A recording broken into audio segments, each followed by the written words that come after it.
maybe this gap had to happen, but what we're doing now, again, it's going to be the same but different. Can't be this. It can't be the same. Yeah, yeah. Well, that's really interesting because first of all, congratulations, because I know you've been sober, and that's pretty amazing given that you started drinking at 13 and never stopped. So that is a miracle as well. So that ties in nicely with this new album. And okay, I've just realized my name is my name and I didn't change it, by the way. I'll put something over the top. Is that all right? Yeah. Yeah. Okay. All right. Let me Cool. end it here.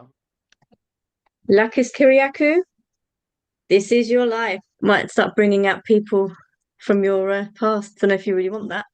I don't really want that. That's all good.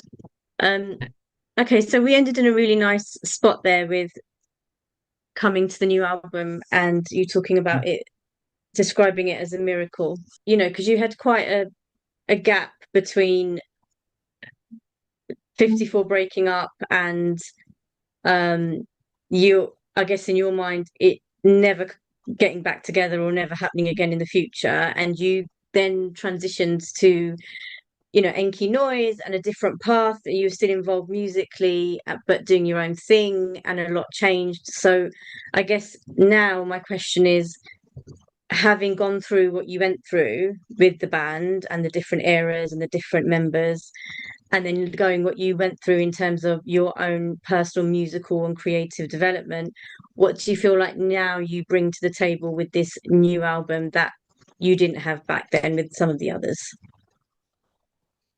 Well, when we did even the last album, I, when I was trying to say stuff to Paul Smith, the engineer, I had to try and explain what I was trying to do with something, and I didn't have the terminology. I wasn't an engineer or producer. And when he was sitting at Pro Tools doing his stuff, I looked at him like he was a magician. I did with all of them, apart from Mark Dagon. I did with all of them, like, oh, wow, look, all these like knobs and dials, and you just know what to do. I remember it like from the first time watching Howard Fox do it all the way to Paul Smith, I didn't have the way of explaining properly what I wanted. So I'll tell like to Smithy, I want this to sound like it's coming out of a shitty radio, things like that. It's the best I could do, you know. Mm, Um, and he'd go, okay, and he'd do it. And I go, wow, you knew exactly what I meant. Like, and I was really fascinated by that. But since then, going on to doing the drum and bass stuff and all of this, I worked with Andy in the drum and bass band, and Andy taught me so much. He taught me so many things. I owe him a great deal for that. He didn't have to do that. I worked very hard to get him to show me, but once he committed to it, he showed me a lot of stuff, and he was always better than me, and he would always be better than me. But I still learned a lot of stuff, and I feel like even though this album, there's not going to be a drum and bass song on it, obviously. Like I want, like I said, I want there to be a well, if they did, it would be elements of it, like mm, but you'd be like, oh, it's 54 still. You can hear the music would be 54, but there would be other elements if I did that. It wouldn't just be like the Chase and Status drum and bass type song.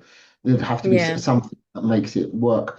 But I feel like if I wanted to put other elements in there and give it a bit of oh, this one could have a bit of a, seeing as we're talking drum and bass right now, a bit of a drum and bass feel. I could do it in a tasteful way, the way Muse would. There was one song where they had a Mm, bit of a dubsteppy vibe. I could do it in that way because I know how to do it, and it's like it definitely changed me. So there will be something on that I've brought in from that world because it's now part of me. How much? Probably not much, but there will be things in there that I've brought will be bringing into it for sure. that's really nice. And I think Sonically, it sonically, yeah.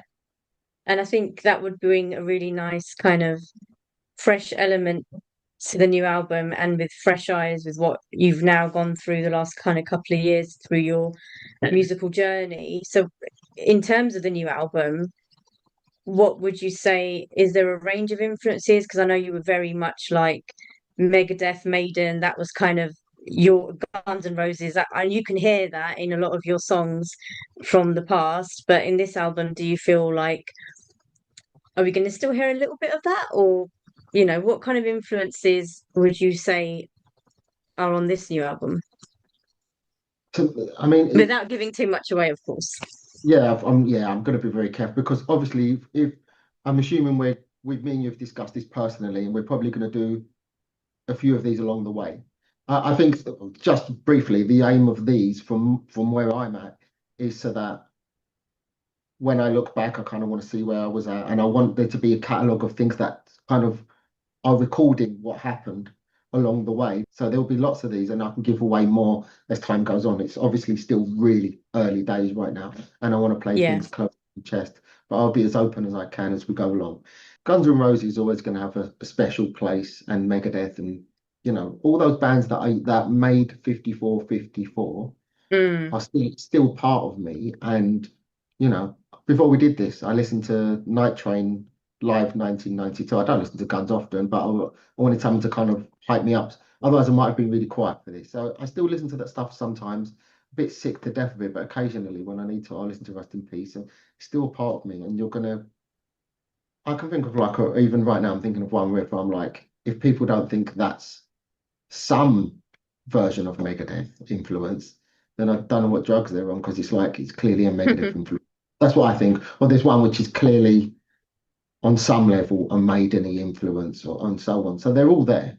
They're all there somewhere. There's one thing in particular I'm thinking of now, which is definitely clearly taken from like Guns N' Roses and things like that. It has to show somewhere. Might not be able to hear the influences in the way that I took them.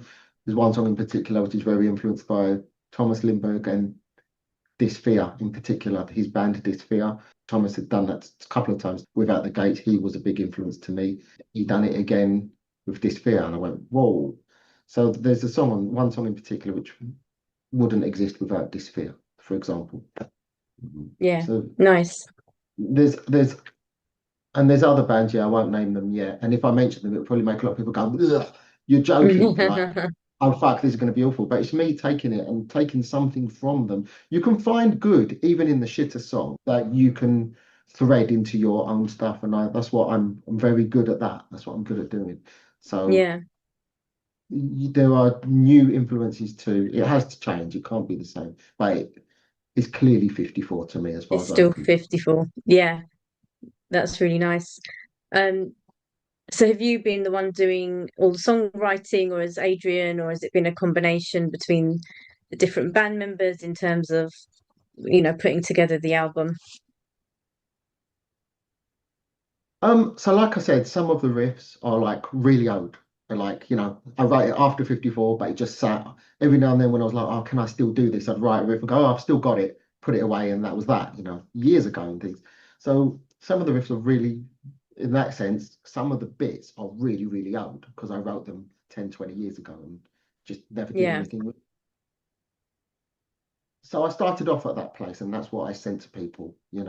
In fact, the first song I sent to everyone was the last song we rehearsed as 54 with Deck and Lee Gibson, was something I took to the band then, just before we broke up. So I just said to them, this has to be the place we start. So I started there, but I kept saying, right, if you can write, right. I really encouraged Adrian, write, sort of thing. And he took it on board and he sent me a couple of bits. There's one of the songs in particular, which is a true co-written thing. It went back and forth, back and forth, back and Mm, forth. I sung something and then he changed the riff because I sung something. And then when he sent the new riff, I changed the melody to go with his new riff. And it just went back and forth until it settled. And then it was like, okay, you're not changing the riff anymore, and I'm not changing this melody. Why don't we do this? And then I'll send him a bit of music and say, can we do this here? And so one of the best songs of my career, yeah, for sure. wow, that's quite a bold statement. Yeah, that's really nice. That's, well, exciting to hear No that. one else might agree, but I don't care. It is to me. I'm Yeah, doing this for me. There's some stuff on this which is definitely some of my favorite 54 songs. And a lot of it, I was working like a maniac here, writing more. I mean, if Adrian writes more, it might shape the album in a different way, but he's definitely going to get writing credits on actually four of them. One of them he might okay. didn't do. He didn't do a lot of it, but he definitely deserved credit. There's one song Mm, where I didn't do a lot, but I deserve credit, even though my stamp on it is 1 or 2%. But I definitely wrote something in it, and if I wrote the middle eight, for example, then I co-wrote it, and I could say the same for him. So there's one or two songs where there's one song where I wrote a little bit and one where he wrote a little bit, and I consider them both co-written.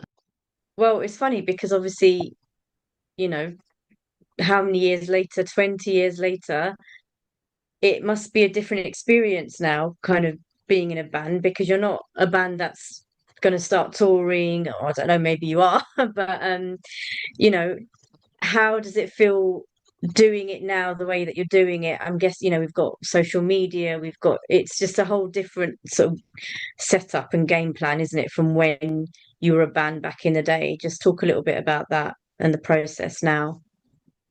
All right, I'm just going to let you know your camera's frozen. So, just in case you care, can you hear me? Oh, I can hear you now. Yeah, you froze Oh, up there you there. go. Okay. Um, yeah, okay. Well, I'm not sure it would be possible without the technology. Yeah, Adrian's Adrian's life is obviously, he's got things and obligations, and we can't get in a room the way we used to 2, 3 times a week with Rob and Steve and Laura and me. It's not feasible currently and probably ever, but it's just not feasible. And it's the technology that's allowing it. That's the big difference. So I can send stuff to Adrian and I can WhatsApp him and leave a voice note. Well, none of this was there. It's the man, I've sent you it. It's that bit in the middle I want you to listen to because he'll be doing something and he's busy and then he'll sort of say, oh, why don't you change those two notes to this? Me like whispering in the thing. And I'll be walking, listening to it and having a laugh and going, okay, I know what you mean. And then I'll change it. yeah, So we work like that. And same with Dean, so obviously Dean and Laura live quite far away, so it's very hard to see them. and does it feel unnatural, or actually does it feel like actually this is just so much easier in some ways? I wish we could get together more, Yeah. but not that much more. Not like we did. I couldn't Yeah, do what we did. Like I'm a bit of a hermit. I like being at home. I like the fact that I can record stuff at home on my own and demo stuff here, and I don't need to get in a room with people to do it. But it is nice when I've yeah, got an idea finished and I can get in a room and I can say, right, Dean, blah blah blah, Adrian, blah blah blah, and Laura, do this, and we can just sort of crack on and try things. And Adrian can say, why don't you? I like that in the room. Something that happens when you get in a room that you can't get any other way. yeah. So I wouldn't want to not do it at all, but I want to only do that when we really have to. Okay. Uh, it suits me. I want to do a little bit more than we're doing, but it's okay. It's working, and I understand everyone's got really different lives, and I really have to bend over backwards sometimes to make things work. But it's okay. If it wasn't okay, then Dean wouldn't be the right guy. Neither would Adrian, and neither would Laura. I have to Yeah, accept these things, and they have to accept whatever my shit is as well, and it works. yeah. And life happens, and you're not all, teenagers and starting a band in your garage and just playing and jamming. It is a different time we're living in, but you can use its strengths to make it work for you. And I think that sounds like what you're doing. So that's really cool. Um, well, just I know back in the day you used to tour a lot. In fact, I think I was part of, and I'm going to clear this up. I was friends with Carlo Bellotti from GF93, which was an Italian band. I don't know what they like, a goth rock band. I don't know how you would describe them, but so he was like a friend of mine, and I remember telling him about 54 and saying, "Oh, you guys should get together and do a gig." And then you did a gig with them, didn't you? Which was interesting. Yeah, I mean, not Mia doesn't remember it that way, neither does Laura, but I believe you. But I don't know if it happened anyway and it was nothing to do with you or you set the wheels in motion. But yeah, I remember Carlo Bellotti. Yeah. Um, they, Hi, they were Carlo, if you're seeing this. I think they were Deftones influenced. Yeah. Yeah. And that was nice. So anyway, the reason I brought that up is because, we came to that gig, we supported you guys, the Ruskin Arms and the Standard, the Borderline. So you played quite a few different venues. Would you say you had a favorite? And if so, why? Favorite what? Venue that you guys that 54 played in back in the day? Yeah, I liked the Underworld. I really liked the Borderline in Tottenham Court Road. Um, Yeah. they were probably two of my favourites. I think I'm not sure if I'm definitely thinking of the same place, but I think Bradford Rios was a favourite. If that's the place we played with, was it Dokken and not Dokken? Was the guy from Dokken, but I don't think it was actually Dokken we played with. I don't know. Did we? I don't know. Any, yeah, there's a few venues around. They're probably my Yeah. favourite too. So if, time, money, commitments, all of that wasn't an issue now, and you had one chance to have a gig with the lineup and the new 54, where would it be? And it could be anywhere, it doesn't have to be in the UK. Is there like a dream venue that you've always wanted to play and wish that Area 54 could take the stage at? Being offered to do a show in like Taiwan, for example, and that could be fun because I've never been to Taiwan, and that could be nice. Um, Someone has mentioned like Bloodstock. That could be nice. The underworld could be nice, but there's so many things will have to be in place for that to happen, and I'm currently not there yet. I don't know if I ever will be. All I'm thinking about really is the quality of the songs, the performance of the songs, how we're going to record it, and just the album, the entire process. I'm thinking about the recording and the releasing of it, which is so far away. Wouldn't possibly even think about gigging now anyway. I'm not sure it's possible. I never say never, but I'm not there yet. No, that's fair. I just thought, sometimes obviously if 54 hadn't stopped, you'd be in a different place today, but everyone has that kind of dream venue or dream gig or festival that they want to play. And yeah, just thought it'd be interesting to see if that, you know, was still a thing for you now. But I know it's different times and different kind of era, isn't it?